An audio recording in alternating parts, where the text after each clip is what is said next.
ખેતર વસાવાને 7 વર્ષની સજા થવી એ લોકતંત્રની હત્યા છે। 2002 ના કોમી રમખાણોમાં 2,500 મુસ્લિમોની કત્લેઆમ કરનારા ભારતીય જનતા પાર્ટીના જે કોમવાદી વૈશ્વિક દરિંદાઓ છે એમની સામે નહીં, નકલી એન્કાઉન્ટર કરી બેગુનાહોના ખૂન રેડનારા ફરજી એન્કાઉન્ટર કરનારાઓની સામે નહીં,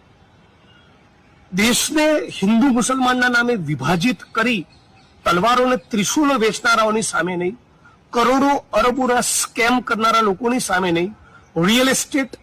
લેન્ડ અને માઇનિંગના માફિયાઓની સામે નહીં, અતિ કરપ્ટ અને ભ્રષ્ટ ગુજરાત અને દેશના આઈએસ આઈપીએસ અધિકારીઓ, એમપી એમએલએ અને મંત્રીઓની સામે નહીં, ચૈતર વસાવાની સામે અચાનક ગુનો સાબિત થઈ ગયો અને 7 વર્ષની સજા કરવામાં આવી।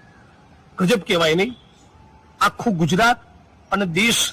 ભારતીય જનતા પાર્ટીના કાળા કામ